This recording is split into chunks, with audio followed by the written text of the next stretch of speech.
Hello, this video presents the start of Hypothesis Tests 2, a lecture in the QED module in Dev. And these are the topics the lecture covers, and this set of videos is going to just look at the first item here, testing terms, which deals with central concepts and important terminology. So we start looking at this. The picture that I put at the start of the lecture is from Mogadishu in Somalia, and this comes from a story a couple of years ago when the United Nations World Food Programme was sending a lot of grain into Somalia because there were serious shortages there, partly to do with weather and partly to do with the conflicts. But there was a suspicion that the grain, which was meant to be freely distributed to people in need, was turning up, if you look here that's what it says, World Food Programme, was turning up in private markets, so it was being diverted and people were trading it and making a profit out of it, which is probably why these two traders are trying to be anonymous.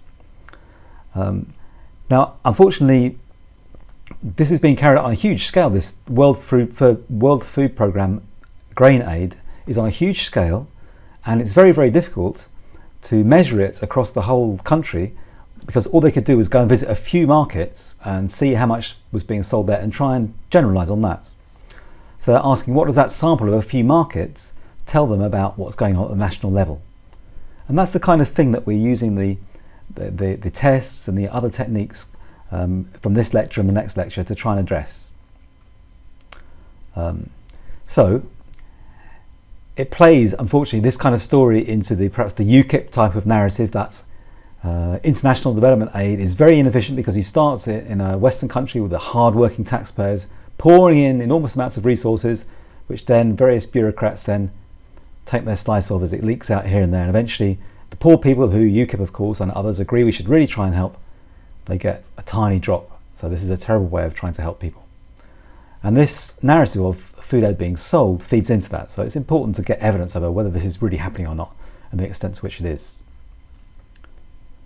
So, as an example, we're looking at this UK target that we hope to stay at least to the United Nations 0.7% of GDP, and we're supposing that people have been asked in a survey, do you think that aid should be protected from the cuts that other parts of the government budget have been subjected to over recent years?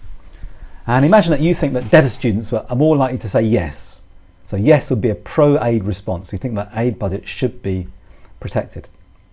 So you gathered data from 84 students via, say, a SurveyMonkey or another online survey.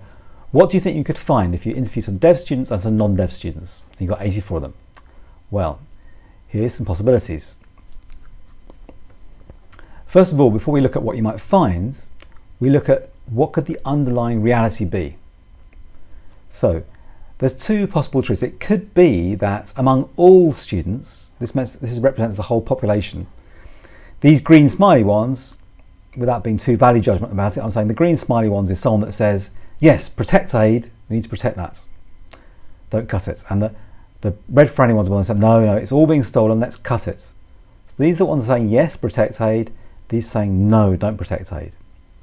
So it could be that among all Dev students, the proportion of people who are pro-aid, the green, is not actually higher among all Dev students than among all non-Dev students. Or it could be that the true situation is like this, that it is in fact higher among Dev students than among non-Dev students. So these are the two possible realities. Either it isn't higher among Dev students or it is higher among Dev students. But of course we can't, without massive resources, go and interview all Dev students and all non-Dev students. We only have the sample of 84. So what could we see in our sample? Well, before we get to that, because I'd forgotten the order of the slides, there's a summary of the two possibilities that we could get among all the students. You can either find that it's not higher among the Dev students or it is higher among the Dev students.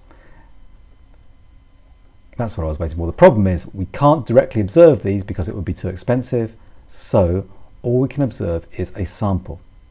And in the next short film, we'll look at the possible samples that we could observe when we go and take a sample from these populations, and what we can try and conclude from looking at those samples about the populations. Thanks for watching.